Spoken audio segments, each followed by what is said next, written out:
Oh, damn. Technical difficulties. Welcome.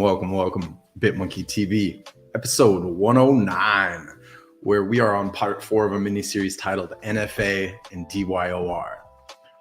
If you haven't already been made aware, NFA equals not financial advice, and DYOR is do your own research. Today is going to be an interesting episode because we had a bit of a scare across the entire layer 1 chain of Ethereum.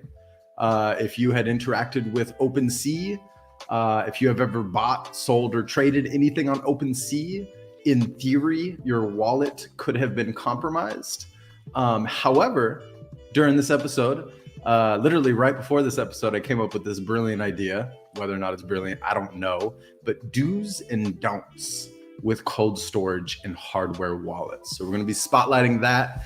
I wrote down, I think, 4 do's, really only 3 do's and 4 don'ts. Really 3 and 3, and then I added a little 4th little zinger there. But thank you so much for tuning in. Yo, let's pop over to the comments. I finally got all the monitors, all the hardware. It should be a nice and stable connection. You see I'm moving my hands, nice and stable, just how I like it. Whoo! What's up, Jonathan? Evening. Thanks for tuning in, man. Sam Jackson, what's good? Hey, Daniel Hennessy, what's good? Shout out to Dan. He's been giving me tons of great ideas. I mean, just like everybody else, but just shout out. Thank you for being here. I really appreciate you. Looks good. Yeah, keep me posted, man. I'm actually, so for those who are unaware, Sam Jackson helps behind the scenes. He's going to be our new clipper amongst other responsibilities, and I'm excited to have him aboard. So one of the main reasons we're moving to YouTube is the flexibility of not only editing, but also incorporating other people to help out as live assistants, to help moderate chat once things get really rolling. You know what I mean? And just through those first 100 episodes, I think we started with Twitch. Nothing bad on Twitch, right? It was a great learning experience. And then I went down the path of trying to stream live across 3 platforms. But ultimately what ended up happening was all the unnecessary pre-stream, post-stream prep just takes up time. Right? Time is one of the most valuable assets in this world. It's more valuable than any currency. It's more valuable than any cryptocurrency, right? Our time is the most valuable asset. And I want to make sure not only we're saving time on our end, but we're respecting your time because you're taking time out of your day to watch the stream. And I want to make sure that we provide as much value in a fun and interactive way as possible. So we really bank off your comments. So please, I encourage any comments, questions, concerns, pop it in the chat. I can see it right above the camera that I'm staring at. I'm trying to be more mindful of staring at you. So thank you. What's up, Scotty? Yeah. All right. Bringing it back. Neighbors probably think I'm a nut. Let's get straight into it. So let's talk about OpenSea. Let's talk about the exploit. Nobody really knows exactly what happened yet, right? There's some great audits, security audits by developers in the community. However, nobody has been able to provide the exact copy of the phishing email yet. It's suspected that it was a phishing attempt, whether it was a pop-up or an email that was sent outside of OpenSea, but it looked like it came from OpenSea, right? You had to have signed or approved something, right? And that's what we're going to touch on today. That's why I wrote up this list of do's and don'ts with cold storage and hardware wallets, because in my opinion, a cold storage or hardware wallet should only be used to store your assets. It should not be used to buy, sell, or trade. It should not be used to stake. None of that. It should be used to store. Send assets to it, sweep assets out of it. Simple as that, right? Probably use the wrong term there with sweep assets. It depends on how you're using your cold storage wallet, right? If you're using it as disposable wallets, and once you pull stuff off of it, you create a whole new private key or seed phrase, then you would essentially sweep the old one. But if you don't want to keep doing that, right, then you would essentially send back and forth. But we're gonna really press on this topic because shout out to Scotty in the audience. He sent me a DM I was entertaining family. I was out to dinners all weekend, looking at land, and I wasn't really online. But I get this DM right before I was about to go to bed. It was late. And he's like, check your shit, check your stash, something along those lines. And I'm like, uh-oh, don't tell me it was the X2Y2 airdrop, right? Because nobody knew at that time. Things were so crazy that the sites you go and revoke your approvals on both crashed. Etherscan.io was having issues, constantly not loading. Revoke.cash having issues, constantly not loading. And that's what happens when you do not practice safekeeping within your day-to-day use, right? If you're scattered and all over the place all the time, then you really don't know if your assets are secure. Whereas if you start to develop a disciplined mindset of storing your assets somewhere other than your hot spare, and a hot spare I define as your MetaMask or anything that you buy, sell, or trade on, right? Anything that you're constantly signing and approving transactions or messages on. Let's play back the comments here. Laughing my ass off indeed. So going back to it, like while I was scared, I wasn't as scared, right? I only have a certain amount of assets on my primary hot spare. It is, you know, some could argue it's a lot, but I move a lot of things to cold storage, especially before I leave countries, especially when I'm traveling around. Never use my mobile as a primary, just never. I have a feeling. So one fact or one question that hasn't been asked through this exploit is what devices were those end users on? Right? Because let's break it down. This is all just end user error. This is user error. That user got tricked, but at the end of the day, it's your responsibility. We are in control of our self-custodial wallets. Don't go blaming OpenSea. Yes, OpenSea could be doing better, but this isn't entirely their fault.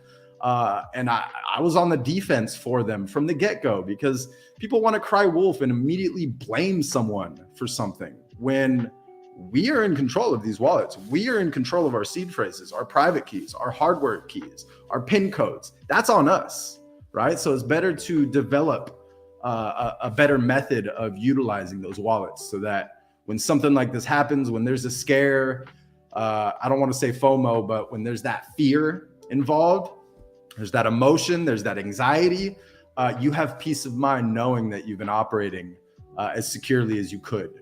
And you know what you've signed and what you didn't sign.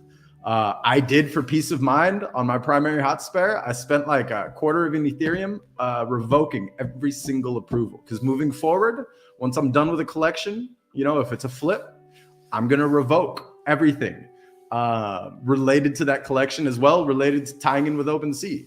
I think it's going to be a good practice for us all to adopt, especially those buy, sellers, and traders who are on it every single day. It's housekeeping, it's maintenance, right? You can't keep living in your house without sweeping the floors. Shit will get very, very messy. Take that approach with your wallets, right? Don't just leave it connected to everything. Disconnect once you're done using a site. Go revoke that approval on revoke.cash or etherscan.io token approval. I think that's all I wanted to touch on the get-go. So let's pull up this visual aid, and I promise to do a little better. This one's a little rushed. We'll hold myself accountable. But I think it's great. I'll post it on Twitter and IG after this. Maybe I make some edits. Oh, do's and don'ts for cold storage and hardware wallets. Do store your assets. Send your most valuable NFTs to these types of wallets. Do send ETH. Send your bags for safekeeping to this wallet in terms of your Ethereum. Do send ERC20 tokens. If you're unaware of what an ERC20 token is, it's generally any utility-based token that's on the layer 1 of Ethereum. For example, like $hash from the Bitcoin Miners Club, or $Volt, or $POW from the MetaHero collection, right? For staking your MetaHeroes. Those types of tokens. You can send them, right? You can send them, but generally if you're sending it to a cold storage or a hardware wallet and you're using those wallets properly, do not stake or interact or approve anything related to that token. Just send it back to a hot spare whenever you want to utilize that utility token. And then this is the fun one. Do send me your ETH. If you're ever scared and you trust me, malo.eth is my ENS. Thank you. I'll keep a small percentage, maybe 7% for my troubles. I'll probably remove that one. Don't buy, sell, and trade. The more you connect your cold storage wallet, the more at risk your wallet becomes. I squirreled off on that topic on the start of this episode. I hope I made my point clear. Don't sign or approve. The less you sign, the less worry you will have if there's any exploits going on in the network or any platform, any marketplace, right? That's probably something. That's what happens when I rush a post like this. Don't let it replace your hot spare, your MetaMask, or your Web3 enabled plugin, right? Web3 enabled plugins are your Brave crypto wallet, your Mu crypto wallet that adds the extension onto your browser. I just realized I need to take that option off. I like it when it's like this. I like it when it's like this. This looks way better. Yeah, let me touch on that again. Do not let it replace. Now, please don't be so hard on yourself if you've already done this. It's okay. Got to go through it to learn it. But I highly recommend if you have a hardware wallet, in addition, I need to add this, right? But let's finish this list. Don't forget to breathe. You're smarter than you think. Make sure you operate with the utmost confidence and you will make less mistakes. I promise you. Now, the only way to operate with the utmost confidence is to practice those safety measures at all times, right? Don't slip up. Don't slip up. It's simple. Like, these things are valuable. What?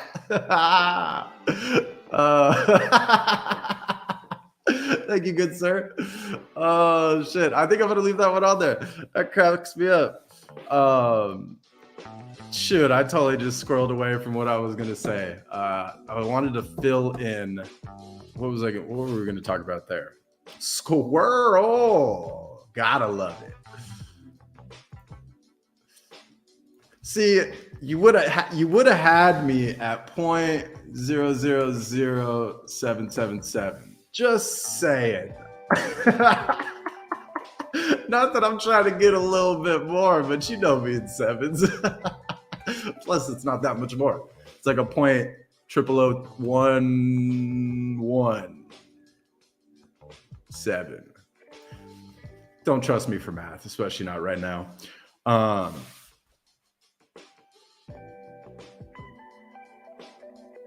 Damn, I guess it wasn't that important. I'm gonna have to think more in depth on this one, but I'm curious for everybody watching, how do you like this little chart, do's and don'ts? You think I should do more content like this? I'd like to be more consistent with reminding the public, reminding the audience, and reminding everybody so that they can then share it across their platforms and their profiles. I think it's more critical than ever, especially during this time. Like, I'm not going to out this person, but I was DM'd over the weekend. I was DM'd because they saw something I had listed. And I hate entertaining DMs because I don't advertise. I accept DMs for trade offers and yada, yada, yada. But they took a method that was already frowned upon. They commented on another post that I retweeted that had a bunch of other people tagged. And I'm like, come on, you're off to a bad start, but let me entertain you. Long story short, I DM them. I'm like, yo, very just brute style. And they go, hey, is that creature still available? I go, yeah, what's your offer? Right? Just straight to the point, because I already know what they're contacting me about. And hey, like before, like they even thought about making an offer on a number, they said, let's use pseudo swap so we can avoid fees. And I stopped them right there. I was like, listen, I don't care about the fees. I don't worry about the fees. I'm not going to use pseudo swap. I will list it on OpenSea and you'll buy it there. Otherwise, I'm not interested. Sure enough, not one response, nothing. Right? And you know what's more concerning? There's a lot of reputable accounts following this person. So I don't care that they're following this person. I don't care that all of these big names are following this person. This person's, like, in my opinion, does a good job at annoying people or maybe getting people's attention and getting that follow. So just please be cautious. Don't entertain anything in the DMs. Probably need to do a freaking a visual aid on that. Like, just don't entertain trade offers in the DMs. Like, only if you know this person in real life, right? Most of those trades for me, it's like you send it as a test of good faith. Like, you'll send it first, whatever. Like, You determine who you trust. Don't go accepting some random ass trade offer from some person that you don't know who it is, and they just approached you and got your attention in a very immature way, if I'm being honest. Must have been a young person. Must have been a young person. But I digress. I digress. I was lead as fuck. I like that. Chart looks good. Hey, I appreciate it, man. I got to shout out Canva.com. Canva.com. I found a pre-made template. I tweaked it a bit, changed some colors around, added the monkeys in the background, and bam, bam, bam. It's amazing the tools that we have at our disposal. And this is not a paid promotion. I do pay for Canva. Canva, if y'all want to hook it up with a free subscription, that'll save me $12.99 a month, which would be cool. Yeah, people trying to be slick. Don't let them get you. I know, shaking my head. So like anytime a person is asking you to operate outside of the means of a public marketplace that has been trusted and tried and true, even though people want to keep blaming OpenSea for their errors, essentially, or for their lack of knowledge or lack of discipline in keeping their wallet as secure as possible. Like, come on, take responsibility for your wallets. Learn from your mistake. Now, I will shout out a few of those people who got scammed. They didn't try to bitch, didn't try to blame. They're like, wow, lesson learned. I'm going to learn from this. We move on. We move forward. That's the attitude I love to see. It just shows accountability. It shows that person understands, fuck, this platform isn't entirely at fault. I got to take responsibility for this. I must have done something. Oh, going back to it. I'd be curious to see how many of these people got scammed were on mobile versus desktop. It's something we need to learn, right? That's a fact I'd like to pull out of this exploit. Like, were they operating on the mobile version of their Web3 enabled wallet? Because if so, like, I know that when I'm operating on a mobile hotspot, like a dummy throwaway that has nothing on it, the way that you interact and sign messages and approve the gas and adjust the gas is very, very different and limited compared to using it on a desktop or a laptop. So going back to it, like, please, first and foremost, always operate your primary wallet, your primary hot spare on a desktop or laptop if you can. I know not everybody owns a bunch of computers or a bunch of devices. And if you're forced to operate on mobile first, the cardinal rule is do not join a public Wi-Fi. Do not join a public Wi-Fi. Yeah, you can risk it and join a public Wi-Fi and then VPN to a cloud-based VPN hosting provider, but I just wouldn't recommend it. Do not give any hackers the time of day. Do not give them your packets, because as soon as you connect to that wireless network, you have so many background processes on your devices that are sending and receiving transmissions, packets, right? Bytes, bits and bytes, data. And something as simple as Wireshark, which is a networking analytics tool that you can set up in a public Wi-Fi. I've done this when I was going down the path of becoming a certified ethical hacker. I just didn't like the work. I didn't like staring behind a computer screen all day. It just wasn't for me. But with my networking background, it interested me. I totally just fumbled my words there, but you know what I mean. We roll with the punches here. What's good, Fry? Hey, it's all good. It's all good. Happy you're here. We were just talking on this do's and don'ts chart. Yeah, green candle gang. We need a little graphic drawn up for us. So I also prepped a few other things that I think are very, very useful. I'm going to be posting this on IG and Twitter. This is an old one, but it's a reminder.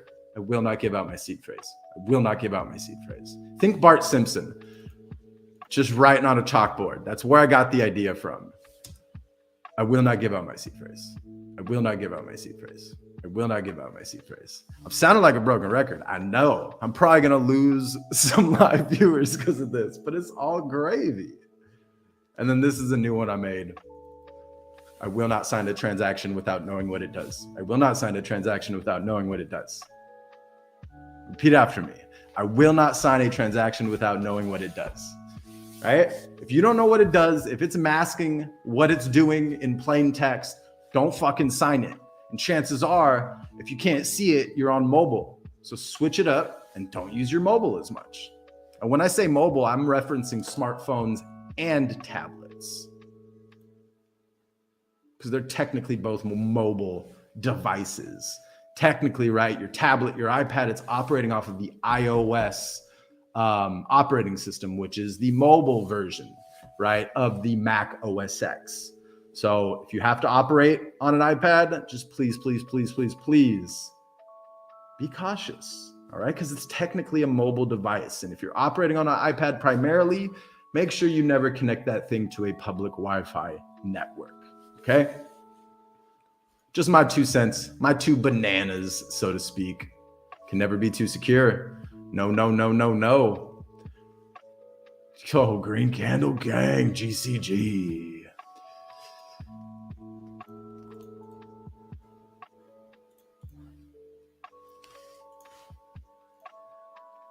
So that was honestly the theme of the episode right there. We nailed it. We nailed it. That visual aid really, really helps. I'd love to answer any questions. Does anybody have any questions specific to maybe what happened with OpenSea, even though I can't answer that with certainty? I can do my best to spitball, bounce ideas back and forth, and talk about what I know and what I think may have happened, even though I've already shed light on that. Let's go to it. Can you maybe show how you look at a transaction and decide whether to sign it or not? I would have to real time do an example. Let me see. This is a hot spare. Let me log into this one real quick. Ah, you couldn't see my screen. I should have, didn't even have to move that. Do you have any websites that maybe right now we can test it? Do you have any websites? Anybody in here? Are you on a website trying to connect your wallet, trying to interact, and you're unsure of what this message says? I'll walk through it on the live stream right now. I'll risk one of my hot spares. Let's do it. Let's fucking go.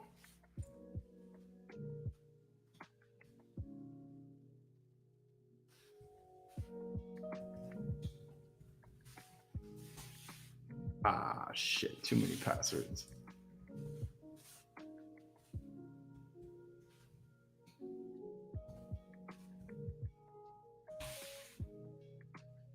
Good. I did want to spotlight myetherwallet.com. I brought it up before. I'm going to bring it up again. It's one of my preferred methods to suggest people to play with and practice with. One thing you'll learn is you can access any one of your hardware wallet seed phrases from this. That's why I have that banner going on below us there, because once you give out your seed phrase, it doesn't matter if you're on a hardware wallet. That seed phrase can be restored on myetherwallet.com, which is the OG open source wallet for Ethereum. As you can see here, advertised as Ethereum's original wallet. Just my little 2 cents, another 2 bananas. Anytime you're dipping your toes in a cryptocurrency, right? Whether it's Solana, whatever, Bitcoin, if that's new for you, always go to that core, that OG wallet, create a wallet there, even if you don't intend on using it, right? Create it there first. Learn what was made for it first and foremost, so you can start to learn the process of how wallets operate. Each wallet operates a little bit differently. Electrum is another open source Bitcoin wallet that doesn't have to download a copy of the node. It's very efficient. It's great for cold storage. It's also great as a hot spare. Full transparency, I use Electrum left and right for BTC because of its flexibility and because I don't have to download the entire ledger or blockchain, the entire node, before I send a transaction. In most cases with those OG core wallets, like for Litecoin, Dogecoin, Goldcoin, whatever coin that was copied from Bitcoin's open source code, right? Generally just copy all the code to make a copy of its core wallet. You'll find that you have to download the entire blockchain before you can send or receive, or before your balance is updated. Now, you can always go to something like blockchain.info, which is I don't know if it's the primary anymore, but it's the blockchain viewer for Bitcoin network. right? Whereas etherscan.io is the blockchain viewer for Ethereum and all the layer 2s associated. I'm sure there's more, but those are the two that I would prefer and suggest that you use between Ethereum, layer 1 and layer 2 solutions, as well as Bitcoin. Yo, Luke, thanks for tuning in, man. How you doing today? Hope you're having safe travels. I know you're in and out of airports right now. You're probably in the air, so. Hey, you jumped in at the complex part. So missed a few things, and there's, damn, we got a gang of viewers. Thank you everybody for tuning in. I love it. And I love the fact that we're switching to YouTube full time. I'm not going to explain why, but there's a lot of added benefits, and I'm excited to use this live stream as my A-roll content, my long form content, that raw, that unedited content. And then I go through in a B-roll perspective and I create mini series from the episode, or we create clips and topics from the long form, the A-roll. So you're gonna pretty soon see a lot of new content, and it's gonna be more consistent. And I love it. It's one less platform for me to worry about, for me to keep tabs on. I'm excited.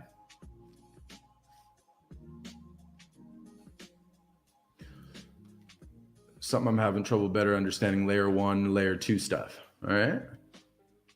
No. There's never a dumb question. I feel like the only dumb question is no question, right?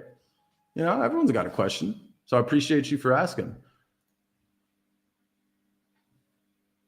So I'll do a brief summary, right? Think of it this way.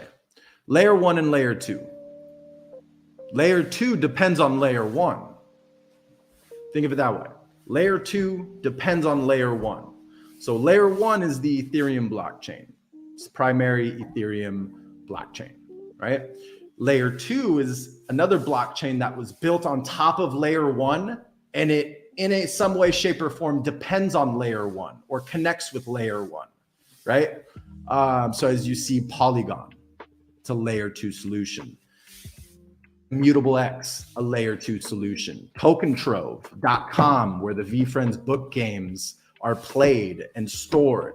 It's stored on a layer 2 solution. Now, you will find in every case for any layer 2 solution, go to CoinMarketCap, whatever your preference is, whether it's CoinMarketCap or CoinGecko, they're both equally just as good in my opinion. But you can go search, like, let's say we go search Immutable X. Damn, that's come down quite a bit. I'm excited about Immutable X. This is not, I'll repeat after me. Please repeat after me. This is not financial advice. This is the topic of the mini series, but Immutable X has caught my eye. Just like Ethereum caught my eye back when Ethereum was 10 bucks a pop. Wouldn't hurt to put a couple $100 into IMX and wait 5 years, see what happens. Not financial advice. Only put in what you're willing to lose, what you're willing to see go to zero. But I'm excited about it. I'm excited about it because of the things that they're working on that we don't know about. The names that are investing in that company behind the scenes that haven't publicly advertised if you're not looking. It's fucking intriguing. It's intriguing. I'm excited for the future of IMX, for the future of that layer 2 solution. And there is a reason that Gary Vee and the VFriends team chose Immutable X, TokenTrove, which operates on top of that layer 2 solution, or within that layer 2 solution, rather. There's a reason that they're choosing it. There's a reason Tom Bilyeu is choosing it. There's a reason that Woody Harrelson, which I know he's an actor, he's a funny guy, but a lot of his investments have been smart investments. He's backed in some way, shape, or form Immutable X related solutions. So does that answer it? I did a brief talk over it, all right? Gilberto, does that answer your question? And did I butcher your name? Forgive me if I did.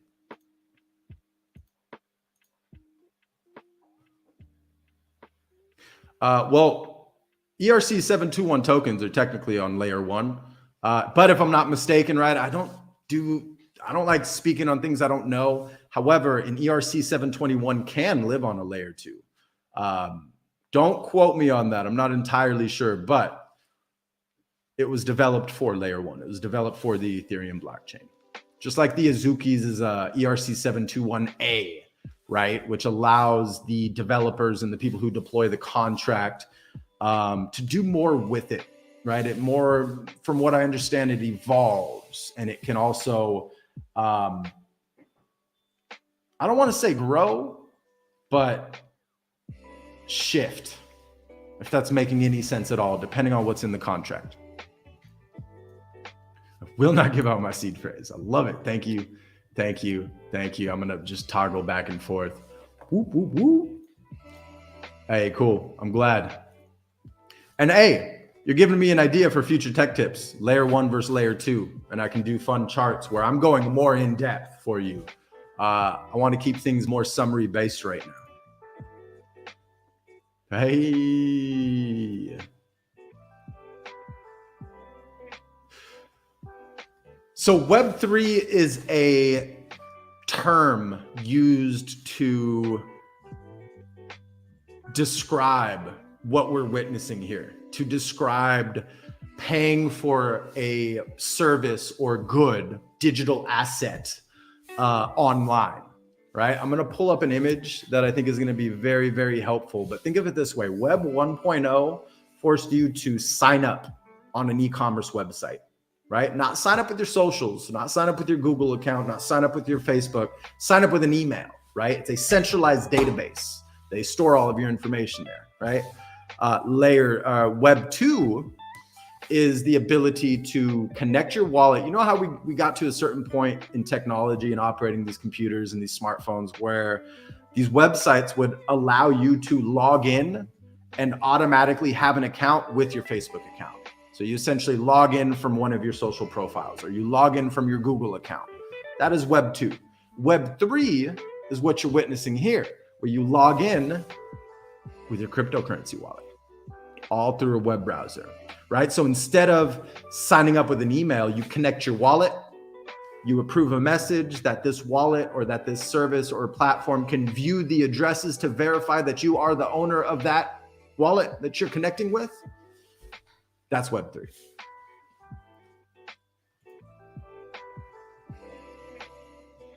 Yeah, so it's like a meme that's going around, but it just shows the 1, 2, and 3. That's the easiest way to convey that message and that answer, right?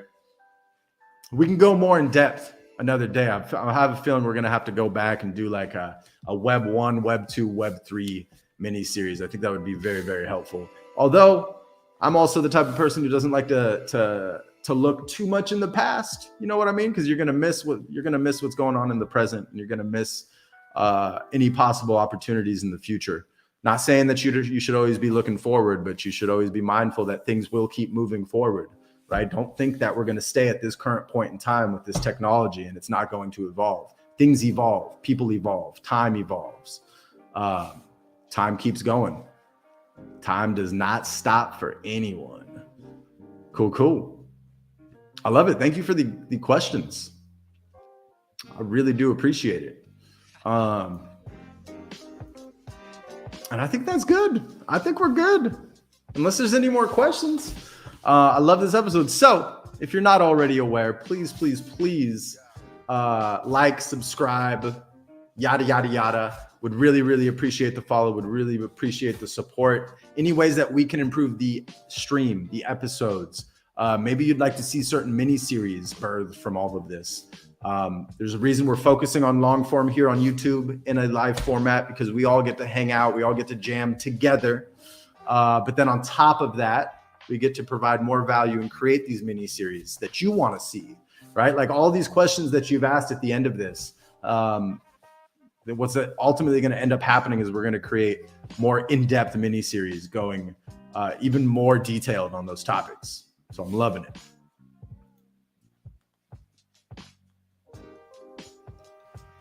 Right? You'll get there. You'll get there. So yes, you do. Everyone who is watching this episode today, DM me on Twitter.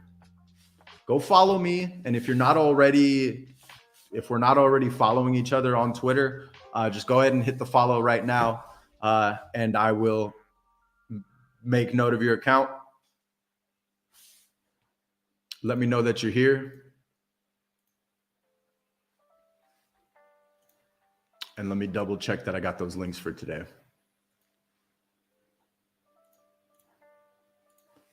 Let's pop over here. And if you're not already in our Discord, bitmonkey.gg/Discord. It's going down in the Discord. Things have been a little quiet lately, but that's bound to change. So, and that's also another method. If you go in the Discord, I know I already told you to go to Twitter, so we'll just keep it at that for today. But each day, the way you retrieve not enough squirrels. I did better today. Hey, not enough squirrels. I love it. Yeah, no. Twitter today. We're going to switch it up. Not that I want to make you work for it, but I want to practice different methods of receiving the information. I also want to see who's actually paying attention, because I'm sure there's going to be one or two people who are watching this stream who have clearly commented, who are clearly here, who are not going to follow the rules, right? And hey, y'all just don't get a POAP. As a reminder, the POAPs that we hand out here on BitmonkeyTV will qualify you for NFT giveaways down the road. Our first NFT giveaway is a Genesis 1 token from the Secret Food Society, minted at 0.1. Give out a penguin. That's not for today, but you're talking about through the POAPs. So penguins will come. But there's going to be no giveaway penguin today. And the first giveaway of the POAP is that Secret Food Society. I gotta say, it's a dope project to be a part of. There's only 100 Genesis tokens. And like, you're really like family in there.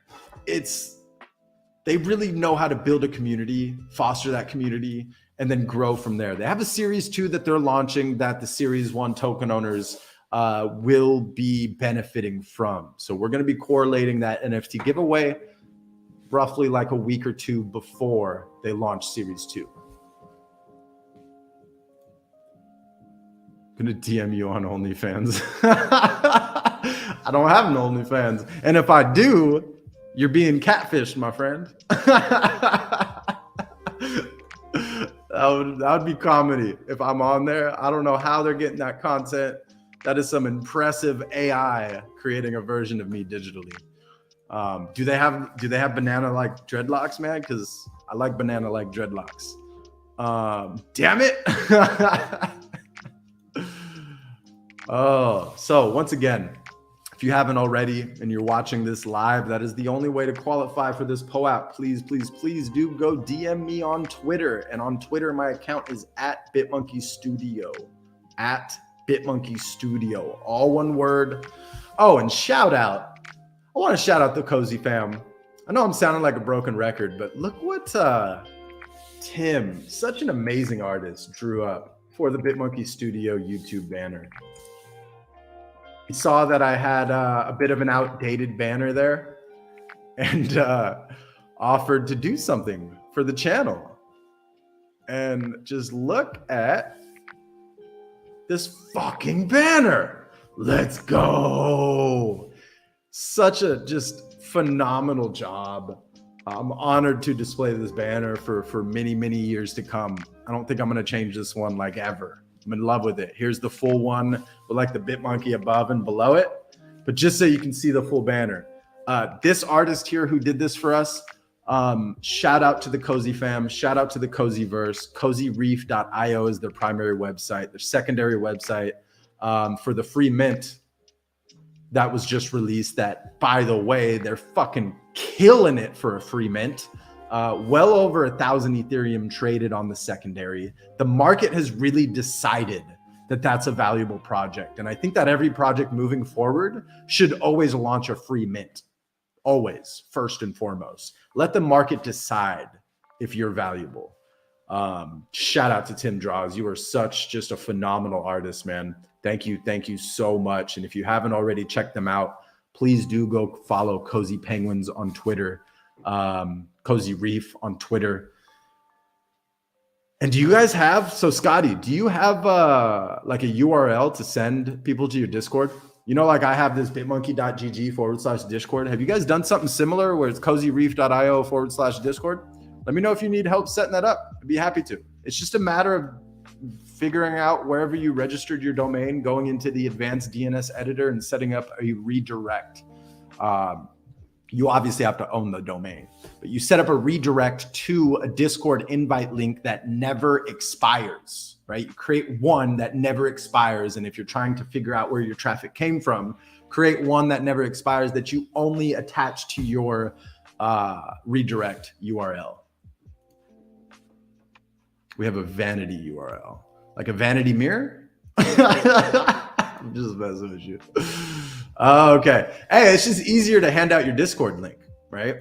And it's easier for anybody, whether they're on mobile or not. They can just open up their browser, their search feature. Like for me, for example, the reason I did this, it's easy to remember. I don't use bitmonkey.gg for anything.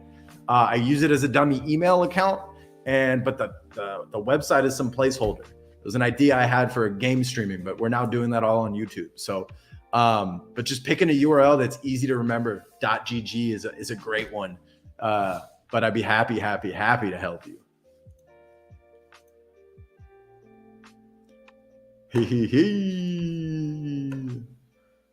That's funny. That's funny. Hey, so Scotty, you know who this is. I think you know who this is. He's just tricking us with a different screen name today. That's Slim. That's Slim Ferg. Sorry to call you out and dox you, Luke. Even though in a way you doxed yourself. Love it. And if anybody's not aware, doxed, DOXXED or DOXX, to dox someone means to reveal their identity in some way, shape, or form, right? I, since day one, doxed myself. Before doxing was even a thing, before project founders or anybody in a project had to dox themselves, I've been doxing myself since day one. We got nothing to hide here. We're here to help. We're here to spread the love. Luke is so sneaky. I wish we can put GIFs in here. I know I kind of forced you. You've been a day one Twitcher, and I forced you to move over to YouTube. So I hope it's more convenient. I'd love to hear in the Discord your thoughts on this new method, right? Your thoughts and your experience based off of this first episode on YouTube. So before I squirrel too much more, I'd like to thank you all for watching BitmonkeyTV, episode 109. This is part 4 of a mini-series titled Not Financial Advice and Do Your Own Research. We briefly went over the do's and don'ts from my perspective and my opinion and my advice of cold storage and hardware wallets, the do's and don'ts of utilizing and operating a cold storage or hardware wallet. It can technically be defined as one and the same. However, if you're connecting your hardware wallet to websites and approving transactions and buying, selling, and trading and minting, technically it's not a cold storage wallet. Cold storage means it's never touched the internet, right? And I know we did some tech tips in the past, but we'll do some more tech tips. So if you're not already, hit like, subscribe. Would really appreciate a share. We're building up this channel like none other before, and it's up to, we're going to really rely on your support. So we really appreciate you being here. Much love. I'm just going to roll through the comments before I end it. Okay. Yeah. Hey, give us some alpha. When Cozy Reef beta testing back? You know what? Let's flip the script. Here I am ending the episode. Comedy. Luckily, I think everybody here is used to my squirrel moments.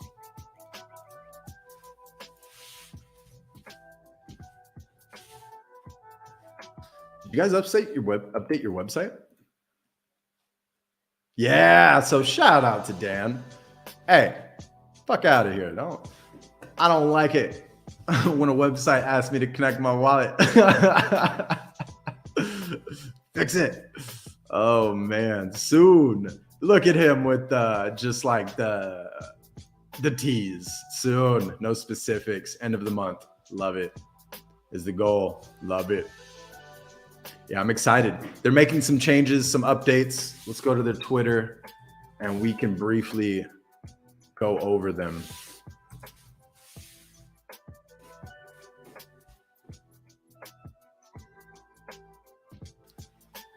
Dang, I don't remember seeing this. I do remember seeing this, but I didn't even like it. Damn, it's from December.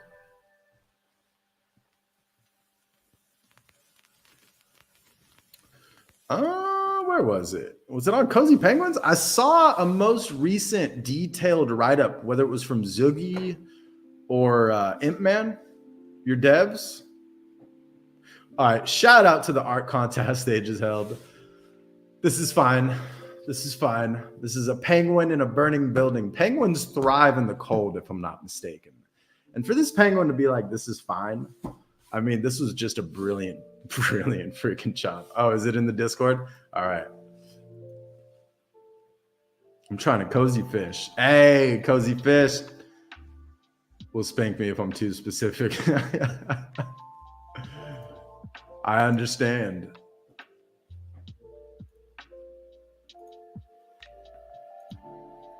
I'll go display the announcements real quick. I closed Discord for the sake of the stream, but let me go ahead and change that. So there weren't those beeps in the background, because last time I deafened it and the beeps still came through. It's rather annoying.